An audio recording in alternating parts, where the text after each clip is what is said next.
সকলকে নমস্কার। Hannah kitchen and ক্রিয়েশনের পক্ষ থেকে আপনাদের সকলকে অনেক অনেক স্বাগত এবং শুভেচ্ছা। আর আজকে আরেকটি নতুন রেসিপি নিয়ে আপনাদের কাছে হাজির হয়ে গেলাম। চিংড়ি মাছ দিয়ে একটি রেসিপি আপনাদেরকে দেখাবো।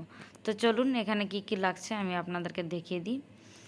এখানে নিয়েছি উচ্চাটাকে সরু সরু করে কেটে নিয়েছি, আর তার সাথে লবণটা মাখিয়ে নিচ্ছি। আর সরু করে কিন্তু আলুটাও কেটে নিয়েছি। আর এখানে দেখুন দুটো মাঝারি সাইজের পেঁয়াজ কেটে নিয়েছি। আর নিয়েছি চিংড়ি মাছ, সাথে সরষা বাটা, সরষা এবং লঙ্কা একসাথে বেটে নিয়েছি। এখানে দেখুন কড়াটা গরম করে কড়ার মধ্যে তেল দিয়ে দিয়েছি, আর তেলটাকে গরম করার অপেক্ষা করছি।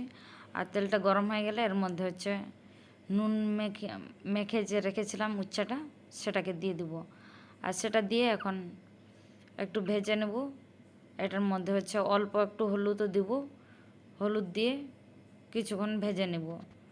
প্রায় সিদ্ধ হয়ে আসবে, তখন উচ্চাটাকে নামিয়ে নেব। আর এখানে যে চিংড়ি মাছ আপনাদেরকে দেখালাম, সে চিংড়ি মাছ কিন্তু আগে থেকে পরিষ্কার করা ছিল, পরিষ্কার করে ভেজে ফ্রিজের মধ্যে রাখা ছিল। তো উচ্চাটা ভাজা হয়ে গেলে উচ্চাটা তুলে নেব। আর কড়ার মধ্যে চিংড়ি মাছটাকে দিয়ে কিছুক্ষণ সেটাও ভেজে নেব। কারণ যেহেতু ঠান্ডা হয়ে গেছে এই কারণেই। কিন্তু এখানে যদি আপনারা টাটকা চিংড়ি মাছ ব্যবহার করেন, সেটাই সবথেকে ভালো। আর সেটা কিন্তু খেতেও টেস্টি হয়। দেখুন চিংড়ি মাছগুলোকে দিয়ে দিয়েছি, আর এটাকেও কিছুক্ষণ ভেজে নিচ্ছি। ভেজে নিয়ে এটাকেও তুলে নেব। তুলে নিয়ে এর মধ্যে দিয়ে দিলাম পেঁয়াজ। আর এখানে তেলটা কম মনে হচ্ছে, অল্প একটু তেল আমি দিয়ে নিচ্ছি। তেলটা দিয়েও কিছুক্ষণ পেঁয়াজটাকে নেড়ে চেড়ে নেব, একটু মোটামুটি ভাজা ভাজা হয়ে এলে। আর এর মধ্যে আগে থেকে যে কেটে রেখেছিলাম আলু, সেটাকে অ্যাড করে দেব। আলুটাকে দিয়ে দেওয়ার পর কিছুক্ষণ নেড়ে চেড়ে নেব।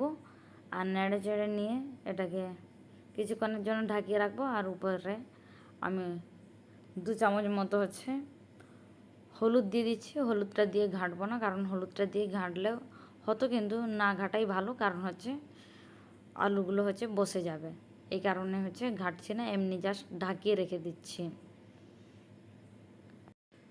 তো আজকের রেসিপিটা যদি আপনাদের ভালো লেগে থাকে, অবশ্যই একটা লাইক দিয়ে আমাকে উৎসাহ দিবেন। যদি পারেন তো আপনার পরিচিত এবং আপনার বন্ধু বান্ধবের সাথেও শেয়ার করবেন।